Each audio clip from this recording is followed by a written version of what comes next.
You know that feeling when your heart, like, skips a beat with excitement? Hmm. Well, imagine your heart feeling, well, stretched, almost like it's working way harder than it should, even when you're just chilling out. Right. That's kind of the world we're diving into today. Dilated cardiomyopathy, or DCM. You asked us to explore this condition, so let's get right into it and unpack what's really going on. Exactly. Dilated cardiomyopathy, DCM. It's actually the most common type of cardiomyopathy. Okay. And cardiomyopathies are basically diseases of the heart muscle itself. So think about the heart's main pumping chambers, the ventricles. Yeah. In DCM, these chambers get bigger, enlarged, and sometimes their walls thin out a little bit, kind of like a balloon that's been blown up too much. Ah, okay. And the really crucial thing is that the heart muscle gets weaker. It just loses its ability to squeeze properly, to pump blood effectively out to the body. So it's pretty serious then. Oh, absolutely. It's a significant condition.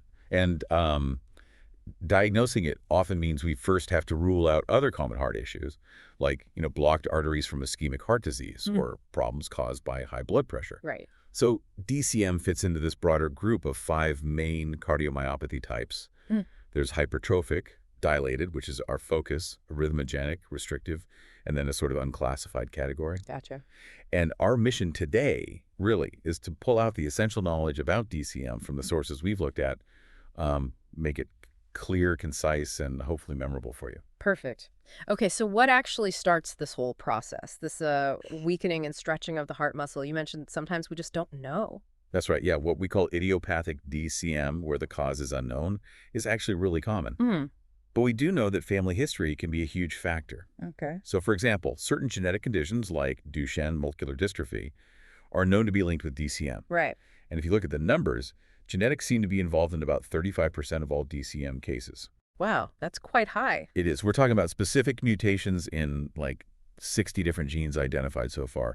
And often, these are passed down in families in what's called an autosomal dominant pattern. Meaning, You only need one copy of that altered gene from one parent to potentially develop the condition, I see. which really underlines why, genetic testing is becoming more and more important, not just for the person diagnosed, but also for potentially identifying family members who might be at risk and could benefit from screening. Yeah, that makes a lot of sense. So, okay, genetics is a big piece for maybe a third of people.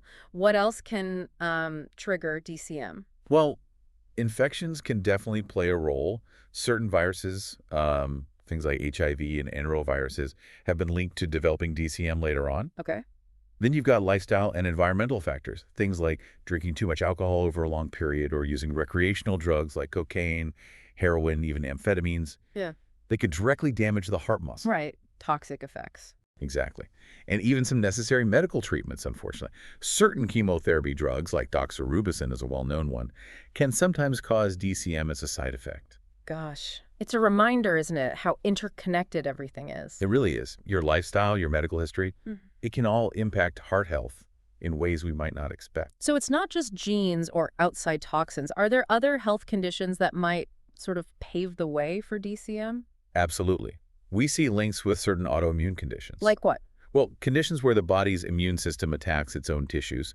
So things like thyroid disorders, SLE, that's lupus and rheumatoid arthritis, can sometimes be associated with DCM. Interesting. Also, metabolic problems, especially poorly controlled diabetes, seem to increase the risk. And sometimes pre-existing heart conditions, like if someone's had high blood pressure for a long time or ischemic heart disease, those can eventually progress and lead to a dilated, weakened heart. Okay. Oh, and we also need to mention infiltrative causes. That's where substances that shouldn't be there build up in the heart muscle. Right. Like what kind of substances? Things like iron overload in haemochromatosis or inflammatory cells in sarcoidosis or Right. abnormal proteins in amyloidosis. So yeah, it's a really diverse range of potential causes. It really is. So the why can be complex, but let's talk about the what. What's actually like physically happening in the heart when DCM develops? The pathophysiology. Yeah, so the core problem is that dilation, the enlargement, and often a bit of thinning of the walls of the ventricles. Okay. You can almost imagine stretching a rubber band over and over again. Eventually, it loses its snap, its elasticity. Right. It's similar with the heart muscle here. It loses its ability to contract forcefully. We call this systolic dysfunction. Systolic meaning the squeezing phase. Exactly, the squeezing phase. The heart just can't pump enough blood out to the body with each beat. And what does that lead to? Well, because it's not emptying properly, pressure can start to build up inside the heart chambers as they try to fill with the next load of blood. Ah, like a backlog. Kind of, yeah. And over time, this increased pressure and the extra work the heart is trying to do puts a huge strain on it.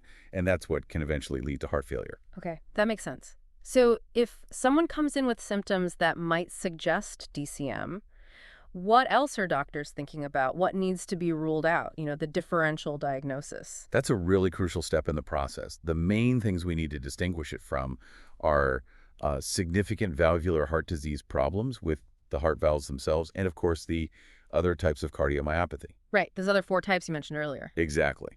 So we need to make sure it's not hypertrophic cardiomyopathy, that's where the muscle gets too thick. Okay. Or restrictive cardiomyopathy, where the muscle gets stiff and can't relax properly. Or ischemic cardiomyopathy, which is caused by poor blood flow from coronary artery disease. Or arrhythmogenic right ventricular cardiomyopathy, which mainly affects the right side of the heart. Getting the diagnosis right is key, obviously. Absolutely. So how common is DCM? You said it's the most common type, especially here in the UK. Do we have any numbers? Yeah, the estimates suggest a prevalence of around 1 in 2,500 people in the UK. Okay, so not super rare, but not every day either. No, exactly. And like we said, that genetic component is significant around 35% of cases, linked to those 60 or so genes. Right. Age-wise, it's most often diagnosed in adults, typically between 20 and 60 years old. But it's important to remember it can affect children too. Okay. Any differences between groups? It does tend to be diagnosed more often in males than females. And there's some evidence suggesting certain genetic variants might be more frequent in people of African-American descent. Interesting. Okay, so what might someone actually notice? What are the sort of telltale signs or symptoms if DCM is developing?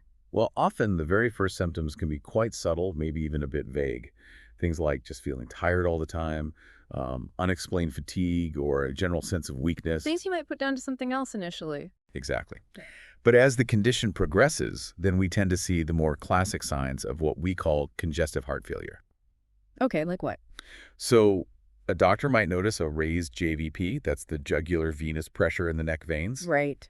Edema is common swelling, usually starting in the legs and ankles. And pulmonary congestion, which is fluid building up in the lungs, causing shortness of breath. That sounds more serious. It is. So other key symptoms people might report are significant shortness of breath, maybe just walking across the room, or even when lying down. Swelling can also happen in the abdomen, sometimes chest pain or discomfort, episodes of feeling faint or lightheaded. Okay. And in more severe situations, people might become aware of a rapid or irregular heartbeat. Atrial fibrillation is quite common in DCM. Or, tragically, the first sign could even be a sudden cardiac arrest. Wow. Okay. And what about when a doctor examines someone? What might they hear or feel? Well, listening to the heart with a stethoscope, we might hear a systolic murmur. Yeah. It's an extra sound during the heartbeat, often caused by the mitral or tricuspid valves leaking slightly because the heart chambers have stretched them out of shape. Yeah. That's called regurgitation. Right. We might also hear extra heart sounds, specifically what are called S3 or S4 sounds. Yeah. These can indicate increased pressure inside the ventricles or maybe some stiffness. Okay. And a really key finding, often seen on a chest x-ray, is that the heart looks significantly enlarged. Sometimes it's described as having a balloon appearance. A balloon shape. Okay. So based on all these clues, symptoms, exam, maybe the x-ray, what investigations really nail the diagnosis and show the extent of the problem? The absolute cornerstone for diagnosing DCM is usually an echocardiogram. The heart ultrasound. Exactly. It's fantastic because it lets us see the heart's structure and watch it pumping in real time. We can measure the ejection fraction that tells us how well the heart is squeezing blood out. Right, the percentage pumped out. Precisely. And the echo clearly shows if the chambers are dilated, how much the systolic function, the squeeze, is reduced. If there's diastolic dysfunction, problems relaxing, and if the valves look okay. Okay, so echo is key. What else? An ECG, the electrocardiogram, is essential too. It checks the heart's electrical activity. Looking for arrhythmias? Yeah, looking for arrhythmias like atrial fibrillation, any problems with the heart's conduction system, maybe a fast heart rate called sinus tachycardia, or delays in the signals like a left bundle branch block. Sometimes we just see nonspecific changes in the ST segments or T waves. Okay. For even more detail, especially on structure and function, We might use advanced imaging like a cardiac MRI or sometimes a CT scan. These can give really precise measurements of the dilation and show if there's any scarring in the heart muscle. And blood tests. Blood tests are definitely important, particularly measuring a hormone called B-type natriuretic peptide, or BNP. Oh, Yeah. Its levels tend to go up when the heart is under strain, like in heart failure. So it helps with diagnosis, but also with monitoring how someone's doing and giving an idea about their prognosis. useful marker then. Very useful. And then, depending on the whole picture, we might need to do some more digging to figure out that underlying cause we talked about earlier. Right, those additional investigations, what might they involve? Well, a chest X-ray, as we mentioned, confirms the heart size and checks for fluid on the lungs, pulmonary edema. Okay. Sometimes a cardiac catheterization is done. That involves putting thin tubes into the heart to directly measure the pressures inside the chambers. Right. And usually, as part of that, or separately, a coronary angiogram is performed. That's where they inject dye to look at the heart's own arteries, the coronary arteries. In classic DCM, these are typically clear, no major blockages. That helps rule out ischemic cardiomyopathy. Gotcha. So you're ruling out blockages as the cause. Exactly. And then, in very specific situations, we might consider an endomyocardial biopsy. Taking a tiny piece of the heart muscle. Yes, a very small sample. It's not done routinely, but it can be really helpful if we strongly suspect an infiltrative cause, like amyloidosis or sarcoidosis, or perhaps inflammation like myocarditis. Okay, reserved for specific cases. So once you have the diagnosis confirmed, what's the plan? How is DCM managed? Right, management really has several main goals. We want to relieve the symptoms, try to improve the heart's actual function, and crucially, prevent complications down the line. And how do you do that? Medications. Medications are absolutely central. Diuretics like loop diuretics, furosemide or thiazide diuretics, are used to get rid of excess fluid, reduce that swelling and breathlessness. Makes sense. Then drugs like ACE inhibitors or ARBs are really important. They help relax blood vessels, reduce the workload on the heart, and can actually improve its function over time. Okay. Beta blockers are another key group. They slow the heart rate a bit, reduce strain, and have been proven to help people live longer and feel better. Digoxin is used less often now, but might be helpful in some cases, especially if someone also has atrial fibrillation. Spironolactone or similar drugs can also improve survival in heart failure. Okay, quite a few different types there. Yes, and sometimes nitrates might be used, particularly if there's difficulty with the heart relaxing diastolic dysfunction or ongoing lung congestion. And importantly, if someone has AF or artificial heart valves, or we know they have a clot in the heart, they'll need anticoagulation blood thinners to prevent strokes. Wow, okay. So a potentially complex medication regime. What about non-drug approaches? Lifestyle changes are vital too. Reducing or ideally cutting out alcohol is often recommended, especially if that was a contributing factor. And managing any other underlying conditions really well, like keeping blood pressure and blood sugar under tight control if you have hypertension or diabetes. Right, tackling the whole picture. Are there more sort of interventional treatments, Mhm. laces or surgery? Yes, definitely. For people who are at high risk of dangerous heart rhythms causing a cardiac arrest, we might implant an ICD, an implantable cardioverter defibrillator. Like an internal emergency device. Exactly. It monitors the heart rhythm and can deliver a shock if needed. Then there's CRT, cardiac resynchronization therapy. This involves a special type of pacemaker that helps the ventricles beat more in sync, which can improve symptoms and heart function in certain patients. Okay. If there's severe leakage from the mitral valve, that mitral regurgitation we mentioned sometimes, surgery to repair or replace the valve might be considered, like a mitral annuloplasty or valve replacement. Right? And for tricky recurrent ventricular tachycardia, that's a fast, dangerous rhythm from the ventricles, a procedure called catheter ablation might be an option to try and stop it. And the ultimate option. For patients with very severe DCM who aren't getting better despite all the medical therapy, especially if they're younger or have familial DCM, heart transplantation can be a life-saving treatment. The outcomes, particularly for familial cases, can actually be excellent. That's incredible. Any research on the horizon? There is ongoing research, yeah. Stem cell therapy is one area being explored, with the hope it might help improve the left ventricle's function and maybe even reduce the size of the dilated chamber. But that's still more experimental at the moment. Okay.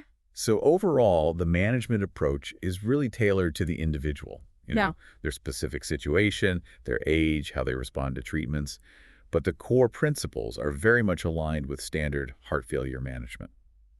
Makes sense. So thinking long term, what's the outlook, the prognosis for someone with DCM? And can anything be done to prevent it in the first place? Well, the prognosis really varies, and it's quite closely linked to how severe the disease is when it's first diagnosed. Huh? Things like sticking carefully to fluid and salt restrictions, being really compliant with medications, and doing appropriate doctor-approved exercise can definitely make a positive difference. Right. Looking at broad statistics, the approximate 5-year survival rate is often quoted as being around 50%. Okay, so still quite serious. It is serious, yes. And certain things might suggest a tougher prognosis, like if there's significant mitral valve leakage or problems with the heart-relaxing diastolic dysfunction. And a specific type called peripartum cardiomyopathy, which occurs around pregnancy, unfortunately carries high risks.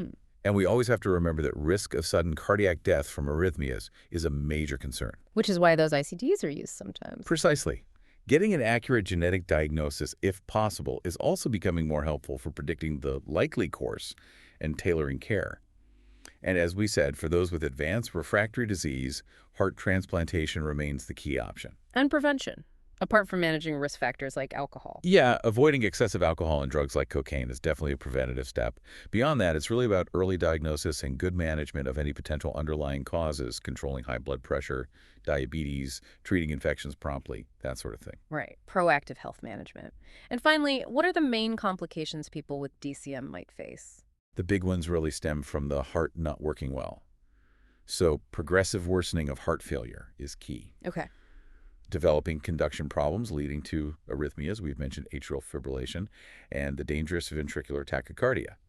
Because the blood flow inside the enlarged heart can be sluggish, there's a risk of blood clots forming, which can break off and travel, potentially causing a stroke. Right. And then, as we've stressed, that significant risk of sudden cardiac death or cardiac arrest, usually due to those ventricular arrhythmias. Okay, quite a list of potential issues to manage. So just to quickly recap them. Dilated cardiomyopathy means the heart's main pumping chambers get bigger and weaker. Yep, that's the essence. Causes can be varied: genes, infections, toxins, lifestyle, or sometimes just unknown idiopathic. Correct. This weakness leads to reduced pumping power, symptoms like breathlessness and swelling, essentially heart failure signs. Diagnosis relies heavily on echo, ECG, maybe MRI, and BNP blood tests. Key tools, yes. Yes, and management is multifaceted. Medications are crucial, lifestyle changes matter, and sometimes devices like ICDs or CRT or even transplantation are needed. That covers it well. The outlook varies, and complications like worsening heart failure, clots, arrhythmias, and sudden death are risks that need careful management. This has been a really thorough deep dive into DCM based on our source material. Absolutely. Understanding DCM, all its different facets, and how we approach managing it is just so crucial for anyone dealing with or learning about heart conditions. It really is. And for those of you listening who want to dive deeper into medical topics like this or find useful revision resources, definitely check out pastthemsra.com and also freemsra.com.